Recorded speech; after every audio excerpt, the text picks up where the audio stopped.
He had forgotten her name, just another uniform in a mansion of many.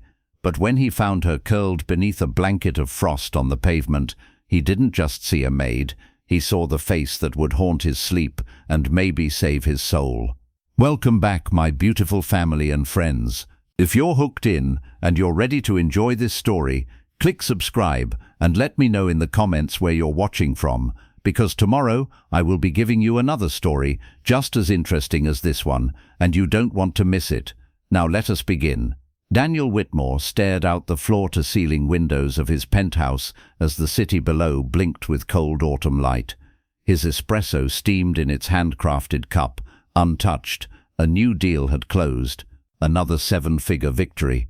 His assistant buzzed in with news of a postponed board meeting. He didn't blink. To the world, Daniel was the image of success. To himself, he was efficient, sharp, and alone. Not the tragic kind of alone, but the kind that forgets the sound of laughter in a house. No pets, no plants, no clutter, just glass, chrome, and silence. Down in the heart of the city, wrapped in two coats that weren't hers, Lina Alvarez stirred on a piece of flattened cardboard. Her breath rose in small clouds as the wind nipped her cheeks. She clutched a tarnished locket under her sweater, her mother's. Lina used to work in homes like Daniel's. She knew the soft tread of marble stairs and the clink of silver trays. But that life felt like a past life before the hospital bills, before her mother died, before she was let go without notice. Cost-cutting, they'd said. Now she slept in alleys and tried not to be seen. Daniel stepped into his chauffeured Bentley without noticing the crowd on the sidewalk. He never looked. His phone buzzed again. But as the car slowed at a red light near an old bookstore, something in the corner of his vision shifted. A shape. A person, curled like a child beneath a plastic sheet.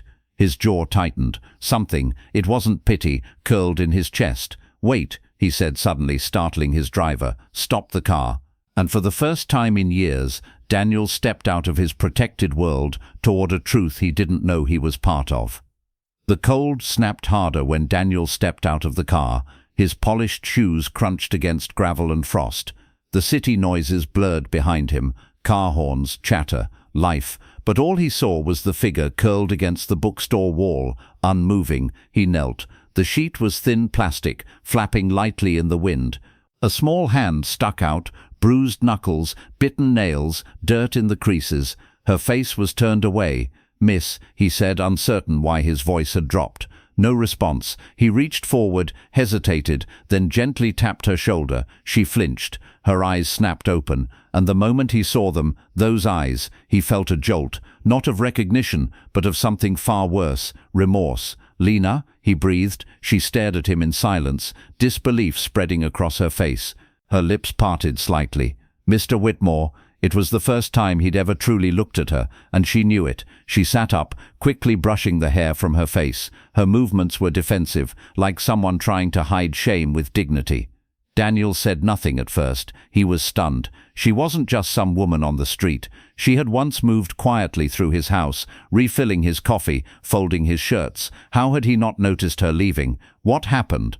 he asked, hating how useless the words sounded. She gave a dry, tired laugh. "Nothing you noticed." The weight of her words struck harder than any slap. "I didn't know," he began. "Exactly," she said, standing up. She looked him in the eye now. "You didn't know. You never asked. You had your driver call someone to let me go. No warning, no conversation." He swallowed hard. His expensive coat suddenly felt too heavy. "I'm sorry." She pulled her coat tighter around her. "Don't be. You did what rich men do. You cleared your staff like clearing furniture." Ouch. He couldn't argue. "I want to help," he offered softly. She looked at him with disbelief, then something deeper. "No, you want to forget this. You want to put me in a hotel, write a check, and move on." Her voice cracked on the last words. She hadn't meant to let that emotion slip. He stepped back. "What if I don't?" She turned her back to him. "That's not your choice anymore." She walked away, one step then another, until the wind swallowed her silhouette. Daniel stood frozen, staring at the spot she had slept. Something inside him had cracked, and he knew this wasn't going to be forgotten. Daniel couldn't sleep. He lay in a bed built for comfort, under a weighted blanket in a room that overlooked the entire skyline. but all he could see behind closed eyes were hers, Lina's eyes, not pleading, not grateful, just wounded and tired. He hadn't known she'd been let go. His HR assistant had reorganized the staff when he was abroad. It was just one of many efficiencies he'd signed off on. He remembered the email, fired the live-in maid, low-value role, cleaned out her quarters. Low value. The phrase now felt like venom crawling through his skin. He picked up his phone, thumb hovered over contacts, then hesitated. Instead, he messaged Malcolm, his driver. Find out where she is, quietly, no police, no headlines. Lina sat on a bench that night, arms wrapped around her knees, trying to stay awake. She couldn't afford to sleep too deep, not with what happened 2 nights ago when a man tried to grab her backpack. She hadn't cried after seeing Daniel, not because it didn't hurt, but because she'd already spent those tears. But when a man in a black coat approached her the next morning, holding an envelope, she knew exactly who sent him. She didn't even open it. She tore it in half, right in front of him, and dropped it into the trash. You can tell him I'm not for sale. Daniel watched from his office as the city buzzed beneath him. His assistant had given him the report. Lina refused help, destroyed the envelope, walked away. He clenched his jaw. Why was he so rattled? Why was this one person, this woman, suddenly making him feel like the villain in his own life? He scrolled through security footage, old house logs. There she was, years ago, folding towels, handing him coffee. Not once had he spoken more than a few words to her. Thank you. That was the last thing he'd said. Now those 2 words felt like a joke. Back on the bench, Lina unfolded her locket. Inside, her mother's tiny photo smiled back at her. She whispered, "I'm okay, Mama." But her voice broke. This wasn't about Daniel, she told herself. She didn't need saving, but a question haunted her as much as it haunted him. Why had his face looked sorry? The first snow hit harder than expected. Flurries became flurries, then sheets of white, then cold that gnawed through bone. Lina tucked herself against a bakery's closed doors, her scarf pulled tight over her nose. She tried to keep moving, but the cold slowed her limbs, numbed her toes, cracked her lips. By nightfall, she couldn't feel her hands. She didn't know if it was a dream or hallucination when the sleek black Bentley pulled up in front of her again. The window rolled down. Daniel didn't speak. He just opened the door. She stared at him. Snowflakes clung to his lashes. His hair was damp. He looked human. "No hotel," she croaked. "If that's why you're here." "No hotel," he replied. "Just a warm car for now." She hesitated. Then slowly she slid inside. The heater blasted, thawing silence between them. He offered her a thermos. She hesitated again, then took it. The tea was hot, herbal, familiar. She didn't ask how he knew. "I remember you used to make that," he said quietly. "Every night at 8 p.m. She blinked. That he remembered at all was more shocking than the weather. The silence stretched. "You shouldn't be out here," he finally said. "Shouldn't be," she echoed, looking out the window. "But here I am." When they pulled into the private driveway of his estate, Lina's body tensed. "I said no hotel," she reminded him. "This isn't charity," he said. "It's a guest house. You stay as long or short as you want." She narrowed her eyes. "And what do you want in return?" Daniel looked tired, not physically, emotionally, worn down in a way money couldn't fix. "Just to not be someone you have to survive from." Those words disarmed her. The guest house smelled of cedar and linen. She stepped inside like someone walking into a dream. The fireplace flickered. A folded blanket sat on the couch. "Bathrooms through there," he said, almost shyly. "Food's in the fridge. I'll leave you alone." She turned to him. "Why are you doing this?" He looked away. "I don't know yet, but it feels like something I should have done a long time ago." She didn't answer, but she didn't ask him to leave either. That night she slept under a real roof again, and Daniel, for the first time in years, sat in silence with no TV, no noise, just the sound of snow and his heartbeat, finally breaking through the frost. Lina woke to the softest light she'd felt in months. Morning sun filtered through linen curtains. The fireplace had burned low, but warmth still lingered in the room. For a moment she forgot where she was, forgot that her life had collapsed. Then she saw the folded blanket on the armrest, a steaming mug of tea on the table, She sat up slowly. Her boots had been cleaned and placed by the door. No maids here. No one else. Just him. Daniel sat on the porch steps outside, staring at the frost-laced garden. He heard the door open, but didn't turn. She joined him, silently. They sat like that for minutes. No talking, just breath and wind and the fragile truce between them. Finally, he broke it. "I found your photo," he said, "the one by the bed. You and your mum." Lina tensed. Her voice was calm but cool.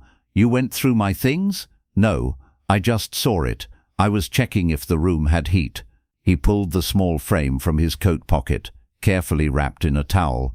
"I wanted to give it back. I was afraid it might break." She took it slowly, like it might vanish. "She used to wait up for me," Lina whispered, thumb brushing over the image.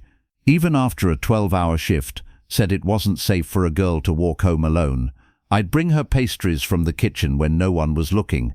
Daniel said nothing. He just listened. "She got sick, right after I lost the job. I couldn't afford the hospital. I tried everything. Pawned jewelry, sold furniture. When she died, I couldn't even bury her properly." Her voice cracked. Daniel closed his eyes. "I didn't know. I should have." "Exactly," she cut in. "You didn't know, because you never looked at me." Silence. "But you're looking now," she said quietly. "Why?" He didn't answer right away. "I think, because I finally realized I was the kind of man I promised myself I'd never become." She turned to him. "And what kind of man is that?" He met her gaze. "One who's rich in everything except humanity." She didn't reply, but when she stood, she left the photo on the porch step beside him. A quiet invitation. Lina found the piano by accident. It sat untouched in the corner of the guest house's sunroom, sleek black lacquer, ivory keys that hadn't felt a human hand in years. She ran her fingers across them, hesitant at first. Then, slowly, a chord, just one, soft, melancholy, familiar. Daniel, walking past outside, froze mid-step. He leaned in the doorway unseen, listening. Another chord, then a melody. It was a song his mother used to hum before she left. He hadn't heard it in 20 years. Not since the night she vanished from their lives without a goodbye. He stepped inside. "You play," he said, voice hushed. Lina startled, then gave a small nod. "My mum taught me, said it made the pain quieter." Daniel walked toward her, each step slow, as though afraid to break the spell. "She used to play too," he said, "until my father told her it was a waste of time. One day she stopped. Then she just left." Silence stretched between them, held only by music. "You ever miss her?" Lina asked gently. He didn't answer at first. Then, "I miss the sound of someone caring that I exist." She looked at him. "Not the millionaire, not the mansion, just the boy inside the man. You don't need money to be worthy of love, Daniel." He smiled faintly. "Neither do you, Lina." They spent the afternoon sitting across from each other on the floor, eating leftover soup and sharing small stories, memories, regrets, dreams neither had spoken aloud in years. She laughed at his first attempt at making tea. He watched her eyes crinkle when she smiled. For the first time since they'd met again, it didn't feel like guilt. It felt like warmth, real, unexpected, fragile. That night, Lina stood in the doorway before heading to bed. "Thank you," she said softly. Daniel looked up from the fireplace. "For the piano?" he asked. "For seeing me," she whispered, and before he could answer, she disappeared down the hall. 3 days later, Daniel arranged everything: a fully furnished apartment, a new wardrobe, a job interview at a boutique design firm where a friend owed him a favor, even a kitchen stocked with her favorite teas. Yes, he'd asked. He wasn't just trying to help her anymore, he was falling. Lina stepped into the apartment, stunned. The view overlooked the river. Sunlight filled every room. She ran her fingers across the smooth marble countertop. "What is this?" she whispered. "A fresh start," he said, smiling. But her face didn't match his joy. She turned slowly. "You did all this without asking me?" His smile faltered. I thought it would make things easier. I just wanted to fix me," she cut in, voice sharp. "Is that what this is?" Daniel blinked, confused. "No, Lina, I just wanted to give you what you deserve. A real home, a safe life." Her voice trembled now. You still don't get it, do you? He stepped closer, hands out. Help me understand. You're still treating me like a project, she said.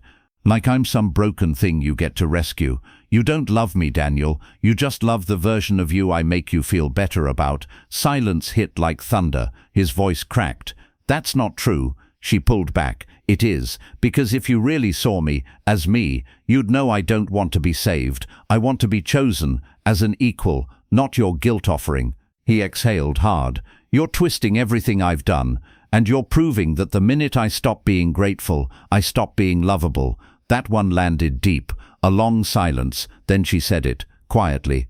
I can't stay here. Daniel looked like a man watching the only thing that mattered walk away.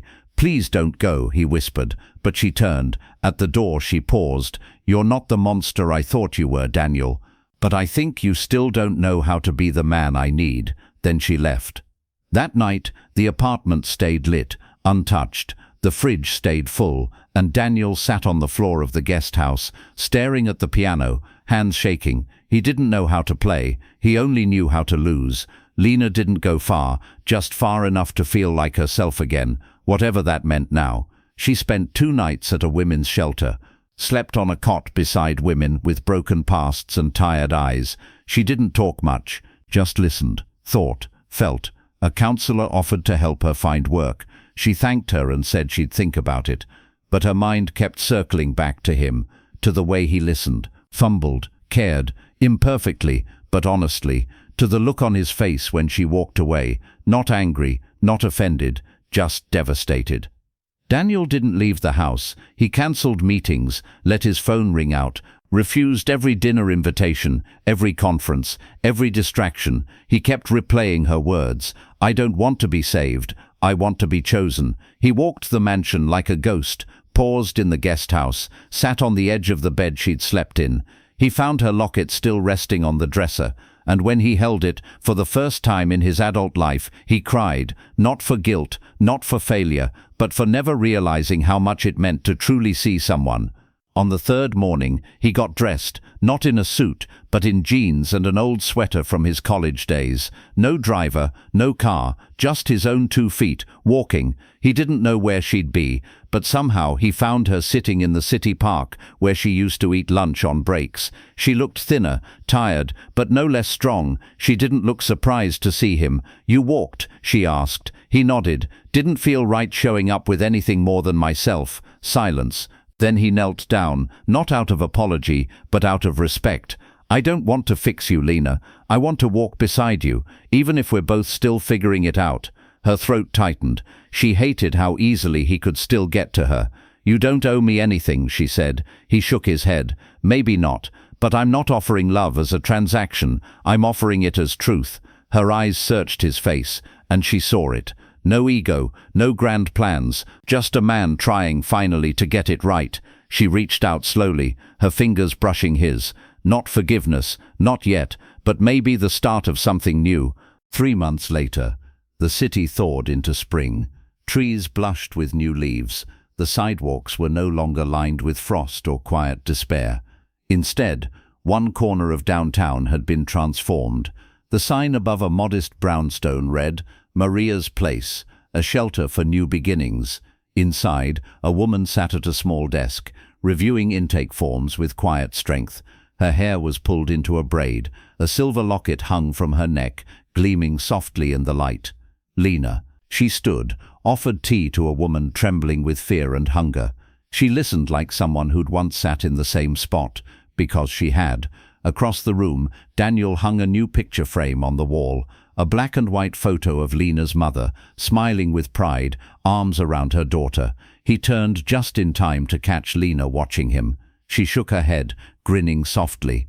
Crooked. He raised an eyebrow. Really? She walked over, fixed it by half an inch, then stepped back. Better, she said. They stood there, side by side, the space between them filled with something unshakable. Not just romance, but partnership, built brick by brick from humility, apology, laughter, and long, quiet talks on late nights when neither could sleep. That evening, after closing time, Lina fell asleep on the couch in the back room, tired but peaceful. Daniel found her there. just like the first night he saw her again. Only now she was wrapped in warmth, safety and love. He didn't say anything, just sat beside her, gently took her hand, and watched the snow begin to fall again outside, but this time it didn't feel cold. He had once stepped out of a car and into a moment that shattered him. Now he stepped into her life and stayed. What does it really mean to love someone back to life? If this story moved you, tell us in the comments. Sometimes the most unexpected love is the one that finally makes us whole. Thank you for watching this story to the end. If you enjoyed this story, share your thought, tell us where you are watching from, and don't forget to subscribe, like, and share.